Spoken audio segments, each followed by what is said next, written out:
Kolkata news টাইমসের পক্ষ থেকে আজকে আমরা চলে এসেছি গল্ফ গ্রিন ফেজ 1-এ। নতুন প্রজন্মের অনেকেই আজ অভিনয় জগতে নিজেদের পরিচয় তৈরি করতে চান, টিভির পর্দায় দেখতে চান নিজেদের স্বপ্নকে। সেই স্বপ্ন পূরণের পথ আরও এক ধাপ এগিয়ে দিতে শহরে আত্মপ্রকাশ করল ম্যাগনেট প্রোডাকশন এবং দি প্রিন্স স্টুডিও। আজ আনুষ্ঠানিকভাবে উদ্বোধন হলো নতুন প্রোডাকশন হাউস এবং শৈল্পিক পারফর্মিং স্পেসের মধ্যে এই প্রোডাকশন হাউসের কিন্তু উদ্বোধন হলো। ম্যাগনেট প্রোডাকশনের কর্ণধার রাজশ্রী, মেঘা এবং শ্রী বীরেন্দ্র কৃষ্ণ ভট্টের নাতি মনোজিৎ ভদ্র ও প্রিন্সের যৌথ উদ্যোগে গড়ে উঠেছে এই প্রতিষ্ঠান। এখানে ভবিষ্যতের অভিনয়, প্রশিক্ষণ, রিহার্সাল, পারফরমেন্স আর্টস, বিভিন্ন কর্মশালা ও সাংস্কৃতিক কার্যক্রমের আয়োজন করা হবে বলে জানিয়েছেন উদ্যোক্তারা। উদ্বোধনী অনুষ্ঠানে উপস্থিত ছিলেন অভিনেতা কৌশিক ব্যানার্জি, সঞ্জয় বিশ্বাস ও তার মেয়ে রূপসায়ন বিশ্বাস, ভূষণ দাশগুপ্ত, রাজু নন্দী, অর্ণব ভদ্র এবং সত্যম মজুমদারের মতো একাধিক পরিচিত মুখ। স্টুডিও এখন কিন্তু প্রধান কর্ণধারদের আমি পেয়ে গেছি। তো কেমন আছো সবাই? আর একটু প্রিন্স স্টুডিও বা ম্যাগনেট প্রোডাকশন এসবের ব্যাপারে যদি একটু বলে দিতে। মানে বলাটা কি বলবো, আমি কিছু না, মানে এত টেনশন হচ্ছে না, কিছু বলতে পারছি না সত্যি কথা বলতে। আর এই জিনিসটা তো মানে হঠাৎ করে হয়ে গেছে, আর হয়েছে সম্ভব হয়েছে এরা যদি না পাশে থাকতো। আর এ হচ্ছে আমাদের মানে মেন ক্যামেরাম্যান আমাদের, ও সবসময় আমাদের সাথে ছিল, আছে, থাকবেও, ঠিক আছে। আর আর এইটা কথা বলি, ইনি হচ্ছে মনোজিৎ আঙ্কেল, ঠিক আছে। ইনি না থাকলে আমার গাইডেন্সটা পাওয়া হতোই না, তার দ্বারাই আমার কিন্তু স্টুডিও হওয়াটা সম্ভব হয়েছে, ঠিক আছে। আর ওনার মেয়েও মেঘাও এত আমাদের সহযোগিতা করছে, ও আমার সাথে এতটা ভালোভাবে কাজ করছে, মানে কি বলবো, মানে যৌথভাবে দেখা, কোনো কাজ যৌথভাবে ছাড়া কোনো সম্ভব হয় না। আমরা আছি, থাকবো, তোমরা একটু পাশে থাকো। আর এখানে কিভাবে মানে কোনো লোকেশন যদি তুমি ভালোভাবে একটু যদি বলে দিতে, বা এখানে কি কি প্রশিক্ষণ দেওয়া হয় সেই বিষয়ে। আচ্ছা, এটা দেখো স্টুডিও, মানে এখানে তোমার মডেলিং, ফটোগ্রাফি এগুলো করা হচ্ছে। আর যেটা আমরা শুরু করতে যাচ্ছি, এবার নতুন পথ চলা শুরু হচ্ছে ম্যাগনেট প্রোডাকশন হাউস। তো এইটার মধ্যে আমরা শুধু ফটোগ্রাফি নিয়ে থাকছি না, এর সাথে সাথে আমরা ছোটো ছোটো শর্ট ফিল্ম বলো, ব্র্যান্ড শ্যুট বলো, বা ভবিষ্যতে যদি তোমাদের আশীর্বাদে বড় প্রজেক্ট পাই, সেটা আমরা অবশ্যই করব। আরও অনেক কিছু প্ল্যানিং আছে, মানে সেটা আগামী দিনে আস্তে আস্তে আমরা চলতে চিন্তা করে করবে এরা। আমাদের সবার আমরা থাকবো ওদের পাশে। ওদের অনেক চিন্তাভাবনা আছে, ওরা ক্রিয়েটিভ কিছু করতে চাইছে এবং করুক সেটা। আমাদের স্নেহাশিস রইল ওদের জন্য, আশীর্বাদ রইল, ওরা এগোক, আমরা পাশে আছি। আর এই লোকেশনটা যদি বলে দিতে। গল্ফ গ্রিন সেন্টার পার্কের একদম সামনে। আচ্ছা, আর তোমাদের সাথে যোগাযোগ করতে হলে কিভাবে করবে, যদি কোনো কন্ট্যাক্ট নাম্বার? কন্ট্যাক্ট নাম্বার হচ্ছে 8017669053, আরেকটা হচ্ছে 7003493215। আজকের নিজের আর কি প্রোডাকশন ওপেনিং হচ্ছে, কেমন লাগছে? খুব ভালো লাগছে, প্রিন্স স্টুডিও ভালো লাগছে, তেমনি একটা নার্ভাস ফিলও হচ্ছে, যেহেতু ফার্স্ট টাইম। তোমাদের আশীর্বাদে সবই ঠিকঠাকই আছে। আর পাশে যিনি রয়েছেন, উনি আমার বাবা। খুবই বিখ্যাত একজন মানুষ কিন্তু, একদম, একদম। যার গলা শুনি আমরা, সেই বীরেন্দ্রকৃষ্ণ ভদ্রের নাতি। নাতি। একটু কিছু যদি বলো। ওরা স্টুডিও ওপেন করেছে, ভালো লাগছে, ওদের সাথে আছি, ওরা এগিয়ে চলুক। আমার স্নেহাশিস আশীর্বাদ সবসময় ওদের সাথে থাকবে, সাথে সবাই মিলে এগিয়ে চলুক, তাহলে ওরা আরও ক্রিয়েটিভ কিছু করুক, পাশে থাকবো, এই অঙ্গীকার প্রতিশ্রুতি দিতে হবে। আর এরপরে ওদের main player actually goalkeeper, actually আমি এটাতে বলবো, এটা আমার কাছে তুমি না একটা থাকলে তো অচল। বড় নতুন আমার কাছে এটা একটা বড় অ্যাচিভমেন্ট বা বড় চ্যালেঞ্জ, যে প্রথম আমি একটা প্রোডাকশন হাউস আছে অ্যাজ এ মোটামুটি বলতে পারো অফিসিয়ালি ঢুকছি।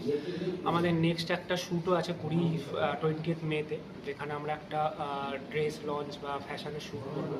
সেখানে কিছু মডেল, মেকআপ আর্টিস্ট আসবে। প্রিন্সের সাথে আমার আগে পরিচয় ছিল, মেঘার সাথেও আগে পরিচয় ছিল। একদিন মেঘাকে আমি আউটডোর একটা শ্যুট করি, তো সেখান থেকে প্রিন্স আমাকে বলে যে তুমি তোমার শ্যুট ভালো লাগলো বা এরকম ইয়ে হলো, তো তাহলে তুমি এরকমভাবে করো। তো আমি একটা নতুন চ্যালেঞ্জ বা নতুন এক্সপেরিমেন্ট নিয়ে জিনিসটা করছি। ডেফিনেটলি আমারও টার্গেট থাকবে যে টু দ্য পয়েন্ট বেস্ট দেওয়ার, যে যেন একটা টাইমে এই প্রোডাকশন হাউসটাকে যেন আর মার্কেটিংই করতে না লাগে, যে সবাই যেন চেনে যে হ্যাঁ এই প্রোডাকশনটা মানে এদের জিনিস, এদের এরকম। তো সেটা নিয়েই মানে অ্যাকচুয়ালি টার্গেট তো সেটাই থাকবে। এবার দেখা যাক কীরকমভাবে কী করা যায়, এই আর কি। অনেক অনেক শুভেচ্ছা, অনেক অনেক শুভেচ্ছা রইল। আগামী দিন যাতে আরও খুব ভালো যায়, এই আশাই করবো। তোমরাও পাশে থেকো। একদম একদম। কৌশিক ব্যানার্জি কিন্তু এখন আমাদের সঙ্গে রয়েছে। দাদা কেমন আছো? নমস্কার, খুব ভালো আছি, আর এখন তো আরো ভালো আছি। এখানে এসে কেমন লাগছে একটু যদি বলো। আমাকে প্রিন্স বলেছিল আসতে, ও একটা নতুন স্টুডিও ওপেন করবে। আমি সত্যি সত্যি বলছি, এখানে আসার আগে আমি কল্পনা করতে পারিনি যে এত বড় একটা অ্যারেঞ্জমেন্ট এইরকম গল্ফ গ্রিনের মধ্যে ও করছে, মানে এটা প্রেজ ওয়ার্ড। আমার অসম্ভব, সেটা ভাববেন না আমার কোনো মডেস্টি, আমার অসম্ভব ভালো লাগলো। মানে এইরকম স্টুডিওর কাছাকাছি একেবারে পাড়ার মধ্যে এরকম একটা ফ্লোর, যে ফ্লোরে ফটোশ্যুট হয়, যে ফ্লোরে প্রচুর গ্রুপ থিয়েটারে রিহার্সাল করা যায়, এসি রুম সব নিয়ে একটা বিউটিফুল অ্যারেঞ্জমেন্ট। আমি এটা প্রেজ ওয়ার্ডি, আমার ভালো লাগবে। নতুন প্রজন্মের জন্য এটা কতটা ওয়ার্থফুল? ভীষণ ভীষণ ভীষণ। কারণ আমরা যখন কেরিয়ার শুরু করছিলাম তখন এগুলো তো কল্পনার বাইরে ছিল। আমরা এমন ঘরে রিহার্সাল দিতাম যেখানে ওপরে হয়তো টালির চাল ছিল, টালি অ্যাসবেস্টের। এখন এসি রুম, এখনকার প্রজন্ম অনেক কমফোর্টেবল সিচুয়েশনের মধ্যে কাজ করছে, সেটা আমার ভালো লাগছে। কারণ আফটার অল এটা তো একটা শিল্প, এটা তো কারখানা নয় যে প্রচুর ঘাম বেরিয়ে প্রচুর পরিশ্রম করলে তবেই সেই কাজটা ভালো হবে, তা তো নয়। একটা বেসিক কমফোর্টের দরকার হয় এই ধরনের কাজে। সেক্ষেত্রে আমি প্রিন্সকে সত্যি বাহবা জানাচ্ছি, মানে অসম্ভব ভালো লেগেছে। অনেক অনেক ধন্যবাদ দাদা। Thank you very much. আমি এদের আরও উন্নতি কামনা করি, এবং একটা থেকে দুটো থেকে চারটে ফ্লোর হোক, আরও বড় বড় ফ্লোর হোক। কারণ এখন ধরো এই ফটোশ্যুট, রিহার্সাল এগুলোর জন্য এই ধরনের ফ্লোরের রিকোয়ারমেন্ট রয়েছে। কারণ এগুলো তো চট করে স্টুডিওর ফ্লোর ভাড়া করে এগুলো করা যায় না, সেগুলো অনেক খরচা সাপেক্ষ হয়ে যায়। তাই যারা ধরো একটু কম সামর্থ্য, তাদের জন্য অত্যন্ত ভালো অ্যারেঞ্জমেন্ট। Best of luck. কেমন আছো? ভালো আছি, ভালো আছি। তুমি কেমন আছো? আমি খুব ভালো আছি। আজকে প্রিন্স স্টুডিও, ম্যাগনেট প্রোডাকশন, এখানে এসে কেমন লাগছে? খুবই ভালো লাগছে, বাড়ির কাছে এরকম একটা জায়গা আমাদের ইয়াং অ্যাক্টরদের জন্য খুব এক্সাইটিং যে এখানে এরকম একটা রিহার্সাল স্পেস, বা অনেকে আমার বন্ধুদের একটা শর্ট ফিল্ম দেখানো হলো কদিন আগে এখানে। তো এরকম একটা জায়গা যেখানে এরকম বিভিন্ন রকম কাজ করা যাবে ইন্ডিপেন্ডেন্টলি, সেটা খুব দরকার। তো এরকম একটা জায়গা খুলেছে প্রিন্স স্টুডিওস, গল্ফ গ্রিনের একদম সেন্টার অফ দি হার্ট বলা যায়। সেরকম একটা জায়গায় আপনারা খুব সহজেই আসতে পারবেন। মেন রাস্তা থেকে 2-3 মিনিটের হাঁটা, এমন কিছু দূরে নয়। আপনারা অবশ্যই আসুন, আপনাদের কাজ নিয়ে আসুন, দেখতে আসুন, বিভিন্ন জিনিস হবে। আমি খুবই আশাবাদী এটা নিয়ে। আর তোমার পরে আমরা কি কাজ দেখতে পাবো? এটা দেখা যায়, এখন অনেক রকম শুটিং হয়ে রয়েছে, কোনটা আগে কোনটা পরে বেরোয় যায়। আচ্ছা, অনেক অনেক শুভেচ্ছা রইল। আমার এখন কিন্তু কথা বলে নেবো সত্যম মজুমদার, আমাদের সকলের পরিচিত একটা মুখ। কেমন আছো? ভালো আছি বলাটা মিথ্যে বলা হবে, কিন্তু মানুষ যখন জিজ্ঞাসা করে তো নেগেটিভটা তো আমরা বলতে চাই না, সবসময় পজিটিভটাকেই চিন্তা ভাবনা করি। সেই কারণেই বলি হয়তো ভালো আছি। হয়তো এই মুহূর্তে হয়তো আমি কেন, কেউই পুরোপুরি ভালো কেউ নেই, তবু সেটাকে নিয়েই তো চলতে হবে আগামী দিনে। তাই আছি, এটুকু বলতে পারি। আজকে প্রিন্স স্টুডিও ম্যাগনেট প্রোডাকশন যে আমাদের নতুন ওপেনিং হলো গল্ফ গ্রিনে, কেমন লাগছে এসে? এরকম একটা স্টুডিও যখনই হয়, মানে একজন, মানে আমি অভিনেতা হিসাবে বা যারা সাংস্কৃতিক কালচারের সঙ্গে যুক্ত আছে, তারা সকলেই একটু উৎসাহিত হয়ে পড়ে। কারণ আমাকে এখান থেকে রাজশ্রী, মানে প্রিন্স স্টুডিওর একজন কর্ণধার, সে আমাকে যখন বলেছিল আমাকে যে এখানে ইনভাইট করছে, তার পোস্টটা এফবিতে দিতে, মানে সোশ্যাল মিডিয়া দিতে, তো সেটা দেওয়ার পরে অনেকেই জিজ্ঞাসা করেছেন যে এটা কোথায় হচ্ছে। মানে প্রত্যেকেরই একটা উৎকণ্ঠা যে যদি এই স্টুডিওর মাধ্যমে আমার একটা নতুন কাজ আসে, হয়তো এই আশঙ্কা করেই হয়তো সকলে জিজ্ঞাসা করেছে, কিন্তু আমি সম্মুখ তাদের প্রতিউত্তর দিতে পারিনি। আমি শুধু তাদের এটা বলেছি যে আজকে সবে উদ্বোধন হচ্ছে, 7 তারিখে উদ্বোধন হচ্ছে, 7 তারিখের পর আপনাদের বিস্তারিত নিশ্চয়ই জানানো হবে এবং তখন আপনারা বুঝতে পারবেন যে এর কি কি হবে না হবে কর্মকাণ্ড সেইটুকু লিখেছে। শুধু অ্যাড্রেসটা প্রবলেম, সেই অ্যাড্রেসটা নিশ্চয়ই আপনাদের জানানো হবে, পরবর্তীকালে আপনারা যোগাযোগ করবেন, এইটুকুই আমি তাদের বলেছি। অনেক অনেক ধন্যবাদ দাদা। রূপসায়ন বিশ্বাস, যিনি কিন্তু এখন এক অভিনয় জগতের সাথে যুক্ত। কেমন আছো প্রথমেই? আমি প্রচুর ভালো আছি, তুমি কেমন আছো মা? খুব ভালো আছি। আজকে প্রিন্স স্টুডিওতে এসে কেমন লাগছে? ম্যাগনেট প্রোডাকশন হাউসের যে নতুন ওপেনিং হলো, কেমন লাগছে? আমার ভীষণ ভালো লাগছে, আর এখানে বলতে গেলে সবার ব্যবহার খুবই সুন্দর, খুবই ভালো। আস্তে আস্তে দেখবো, সবাইকে চিনবো আরও। আর মেঘাতি আর প্রিন্সদার বিষয়ে যদি কিছু একটু বলতে। মেঘাতি তো অসাম বলতে গেলে এক কথায়, কথাবার্তা খুবই ভালো, খুবই সুন্দর করে আমাদেরকে বোঝানো হচ্ছে এখানে কি করা হবে না করা হবে। আর প্রিন্স দার কথা কি বলবো? এখন আমরা কথা বলে নেবো ভাস্কর দার সাথে, খুবই পরিচিত একজন মুখ। কেমন আছো? ভালো আছে, নাটক নিয়ে অভিনয় নিয়ে দিব্যি দিন কাটছে। আর এখানে এসে আজকে কেমন লাগছে বলো? ভীষণ ভালো লাগছে, তার কারণ এটা একটা নতুন প্রচেষ্টা এবং যত এই ধরনের কাজ হবে তত এটা ইন্ডাস্ট্রির পক্ষে মঙ্গল এবং নতুন নতুন অভিনেতা অভিনেত্রীরা একটা প্ল্যাটফর্ম পাবে যেখান থেকে তারা তাদের নিজেদের পোর্টফোলিও তৈরি করে, সবাই তো এখন চায় যে পোর্টফোলিও নিতে, সেখান থেকে পোর্টফোলিও বানিয়ে আমি আশা করব তারা অনেক নতুন নতুন সুযোগ পাবে। আর বর্তমান প্রজন্ম যারা ইন্ডাস্ট্রির লাইনে আসতে চাইছে, অভিনয় জগতে আসতে চাইছে, তাদেরকে কি বলবে? একটা জিনিস বলবো, ফাঁকি দিয়ে নিয়মিত ট্রেনিং নিতে হবে। আমাদের সময় অত ট্রেনিং ইনস্টিটিউট ছিল না, কিন্তু এখন তো বৈজ্ঞানিক পদ্ধতিতে অনেক ট্রেনিং দেওয়া হয়। সেই ট্রেনিং নিয়ে নিজেদের যে সুপ্ত প্রতিভাগুলোকে সেগুলোকে বাইরে বার করে এনে হয়তো একদিন তাদের মধ্যে থেকে আমরা পেয়ে যাব ভবিষ্যতের কোনো স্টার। ধন্যবাদ দাদা, অনেক অনেক ধন্যবাদ। আমাদেরও সঞ্জয় বিশ্বাস, নমস্কার। কেমন আছো দাদা? ভালো আছি এবং আশা করব যে আগামী দিনেও খুব ভালো থাকবো এবং সবাই মিলে একসাথে আমরা ভালো থাকবো। আর প্রিন্স স্টুডিও ম্যাগনেট প্রোডাকশন এসে কেমন লাগছে আজকে? প্রিন্স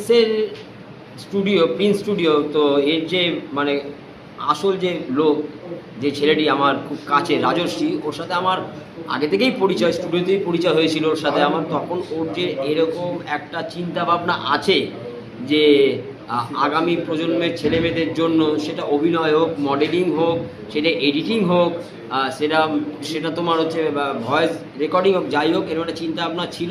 তখন বলেছিলাম তুমি শুরু করো, আমরা পাশে আছি। হয়তো ফিনান্সিয়ালি না থাকলেও ফিজিক্যালি ওর পাশে আমরা আছি, কারণ এখানে আমি এসে দেখলাম যে অনেক গণ্যমান্য ব্যক্তিরা এসছেন, কৌশিকদা এসছে, ভাস্করদা, আমি এসেছি, সত্যমদা এসছে, এবং আমি আমার মেয়েকেও এখানে নিয়ে এসেছি যে দেখ যে কিভাবে কি হয়, যাতে আগামীকাল তোরও কাজে আসে, যে তুইও তো অভিনয়তে আসছিস, কাজেই শুধু অভিনয়টা তো শুধু অভিনয় না, তার সাথে অনেক কিছু প্রাসঙ্গিক ক্রমে অনেক কিছু যুক্ত থাকে, সেগুলো তো শেখা দরকার। হ্যাঁ, তো আগামী প্রজন্মের জন্য আমার একটাই বার্তা, যে তাদের জন্য এই ধরনের যে প্রচেষ্টাগুলো, যে কিভাবে কি করা যায়, একটা সঠিক ঠিকানা প্রিন্স স্টুডিও। আর তোমার পরবর্তীকালে আমরা আর কি কাজ দেখতে পাবো? পরবর্তীকালে কি কাজ দেখতে পাবে সেটা, কারণ আমার কয়েকটা প্রজেক্ট মানে মাঝপথে বন্ধ হয়ে রয়েছে। হ্যাঁ, এখন যতদূর জানি যে তুমি থিয়েটার জগতের সাথে বেশি যুক্ত। হ্যাঁ, কারণ আমাদের একটি দল আছে, দলটির নাম আমি বলেই দিচ্ছি, কারণ সেটা আমার কর্তব্যের মধ্যে পড়ে, টালিগঞ্জ সৃঞ্জয়। সেই দলের আমি একজন প্রতিষ্ঠাতাও বটে, এবং আমার সাথে ভাস্করদা আছে, ভাস্কর সেনগুপ্ত আছে, সত্যমদা আছে, সত্যম মজুমদার, সেই দলে আমার মেয়েও আছে, এবং একটু আমি হয়তো পাবলিসিটি করছি, প্রমোশন করছি, হ্যাঁ, এটা কিন্তু অন ক্যামেরা বলছি, এটা যেন এডিট না করা হয়, ঠিক আছে? হ্যাঁ, আমাদের যে প্রজেক্টটা হচ্ছে নাটকে, সেটা হচ্ছে এক উন্মত্ত কালভৈরব, ভাস্কর সেনগুপ্তর লেখা। সেখানে আমি রামকৃষ্ণ চরিত্রে অভিনয় করছি, ভাস্করদা করছে গিরিশচন্দ্র ঘোষের চরিত্রে, সত্যমদা অমৃতলাল, আমার মেয়ে ক্ষেত্রমণি, এইভাবে সবাই এখানে আমরা একসাথেই কাজটা করি। তো এখানে তো আমি নাটকের পাবলিসিটির জন্য আসিনি বা প্রমোশন করতে আসিনি, মূলত এই মুহূর্তে আমরা যেখানে বসে রয়েছি, মানে একটা মানে একটু আগেই শুনছিলাম যে আমার সিনিয়র দাদা বা কৌশিকদাও বলছিল যে আমিও যে সময় শুরু করেছিলাম তখনও এই সুযোগটা ছিল না, যে তখন আমরা বলতাম যে গ্রুপ থিয়েটার একটা প্ল্যাটফর্ম যেখান থেকে অভিনয়টা করা যায়। দেখ, অভিনয়টা তো কাউকে শিখিয়ে দেওয়া যায় না, তার কত টেকনিক দিকগুলি বলে দেওয়া যায়, অভিনয়টা নিজে থেকেই আসে। কিন্তু এখনকার ছেলেমেয়েরা, আগামী প্রজন্মের ছেলেমেয়েরা, এখনকার ছেলেমেয়েরা সেই সুযোগটা পাচ্ছে। এমনও হয়েছে, কারণ আমি আবার রিপিট করছি, আমরাও রিহার্সাল করছি যেখানে কোনো এসি ছিল না, হ্যাঁ, এবং কি বৃষ্টিতে ভিজে রিহার্সালে গেছি, পায়ে হাওয়ায় চটি, হ্যাঁ, সে মানে বৃষ্টিতে ভিজে গেছি রীতিমতো, ছাতাতেও সেই বৃষ্টি মানছে না, সেভাবে আমরা রিহার্সাল গেছি। কারণ রিহার্সালটা একটা কমিটমেন্টের জায়গা, অভিনয়টা একটা কমিটমেন্টের জায়গা, হ্যাঁ, সেটা একটা সাধনার জায়গা, সেটা মন থেকে করতে হয়। এই সাধনার জায়গার জন্যই বলছি যে এই ধরনের যে সমস্ত স্টুডিও বা যেই স্কুলগুলো হচ্ছে, আগামী প্রজন্মকে খুব সাহায্য করবে, তারা আরও সফলভাবে কাজ করতে পারবে। হ্যাঁ, মানে আমি চাইবো যে সবাই এগিয়ে আসুক, প্রিন্স স্টুডিও, রাজস্বী আর ভবিষ্যতে আরও উন্নতি করুক, এবং ওর কথা যদি সবাই মনে রাখে যে ও এইভাবে এগিয়ে এসছে আগামী প্রজন্মের জন্য, এবং ওর আমি অলওয়েজ একজন শুভানুধ্যায়ী, ওর সফলতা আমি কামনা করি। অনেক অনেক ধন্যবাদ দাদা। নমস্কার। দাদা, আজকে প্রিন্স স্টুডিও, আমাদের শৈল্পিক এই যে স্পেসটা এখানে নতুনভাবে খোলা হলো, ওপেনিং, ম্যাগনেট প্রোডাকশন, কেমন লাগছে আজকে এসে? যে কোনো নতুন সূচনা যখন হয় সেখানে অনেক নতুনদের একটা সুযোগের সম্ভাবনা তৈরি হয়। তো আমিও যখন নতুন ছিলাম তখন আমি নিজে কোনো ইনস্টিটিউটে শিখতে যেতে পারিনি, সেটা খোঁজ খবর পেতে যে সময় আর কি সমস্যা হয়, যে কোথায় আছে ভালো শেখায়, কোথায় আছে ভালো কাজ পাওয়া যাবে। তো এই যে খোঁজগুলো, সেইগুলো যত মানুষের কাছে আজকে ইন্টারনেটের জগতে যত দ্রুত পৌঁছাবে, এবং যারা কিনা নিজেকে তৈরি করতে চায় এবং আগামী দিনে ইন্ডাস্ট্রিতে কাজ করতে চায়, তাদের জন্য এই গণ্ডিটা পেরোনো এবং এই পরিবেশে প্রশিক্ষণ নেওয়া, এই এক ছাদের তলায় সব কিছু, আমরা যে টিপিক্যাল বলি যে পাঁচতলা মল পুরোটাই শাড়ি, তো ওরকমই একই ছাদের তলায় আমি কিভাবে পারফর্ম করবো সেটাও শিখছি, এবং কাজের সুযোগটাও এখান থেকেই পাচ্ছি। তো এই যে বিষয়টা, এটা আমাদের সময় একদমই ছিল না, ফলে স্টুডিওতে ঢুকতে দেওয়া নিয়েই আমাদের বাধা দেওয়া হতো, ছবি নিয়ে ঢুকতেই পারতাম না। ওই ফেজটার পর যখন আমরা কাজ করতে করতে দেখলাম একটা অ্যান্ড্রয়েড ফোন এলো, বা সেখানে সোশ্যাল মিডিয়াতে এই ধরনের বিভিন্ন প্ল্যাটফর্ম সম্পর্কে ডিটেল আমরা খুব ঘরে বসেই পাচ্ছি সহজে। আগে নিউজ পেপারে একটা ছোট্ট কলামে হয়তো কোনো ইনস্টিটিউটের অ্যাড্রেস থাকতো বা কিছু, বা কোথাও অডিশন কখনো, তো সেটা অনেক সহজ হয়ে গেছে। এবং এই প্ল্যাটফর্মগুলোতে যারা কিনা লার্নার বা শিখতে চায় এবং যারা কাজ করছে, তারাও যদি নিজেকে আরো প্রস্তুত করার জন্য এই ধরনের স্পেসে নিজেকে ইউটিলাইজ করে, আমার মনে হয় এগুলো একটা দারুণ অপরচুনিটি, গ্র্যাব করা উচিত নতুনদের। আর প্রিন্স দা, মেঘনাদি এবং মনোজিৎ ভদ্র, যিনি বীরেন্দ্র কৃষ্ণ ভদ্রের নাতি, তার বিষয়ে যদি কিছু বলো। এইটা তো আমার কাছে বিশেষ পাওয়া যায়, আমাকে এখানে ইনভাইট করা হয়েছে এই গুণী মানুষদের মাঝখানে, মানে তাদের এই প্রচেষ্টাতে আমাকে একটা অংশ করার বিষয় ওনারা ভেবেছেন, এটাতেই আমি মানে তাদেরকে মানে আমি ধন্যবাদ জানাই। কিভাবে দেখতে চাইছো স্টুডিওটা আগামী দিনে? আমি তো ডেফিনেটলি এরকম গুণী মানুষরা যখন এরকম একটা প্লেস তৈরি করেছেন, এবং সেখানে ওনাদের হাতে করে নতুনরা আরো শাইন করুক, আরো ভালোভাবে প্রশিক্ষণ পাক এবং শিখে ডেলিভার করতে যাবে এই পেশায়, সেটা অনেকটা বেশি ইম্পর্টেন্ট। মানে আমি তাদের ছোট করছি না যারা একদমই ট্রেনিং ছাড়া এসে কোনো রকম ডেলিভার করছে বা ক্যামেরার সামনে বা মঞ্চে। তাদের সেটা হয়তো ভগবান মুক্ত প্রতিভা সেটা, কিন্তু শিখে যাওয়াটা উচিত, এটা শেখার দরকার আছে। এবং না শিখে হঠাৎ করে আমি পারবো, একটা সুযোগ দিলে ফাটিয়ে দেবো, এই কথাটার কোনো গুরুত্ব নেই। শিখতে হবে, তো শেখার জন্য এই গুণী মানুষদের সান্নিধ্যে আসাটা প্রয়োজন আছে। অনেক অনেক ধন্যবাদ দাদা। ধন্যবাদ। Thank you. ভালো থাকবেন।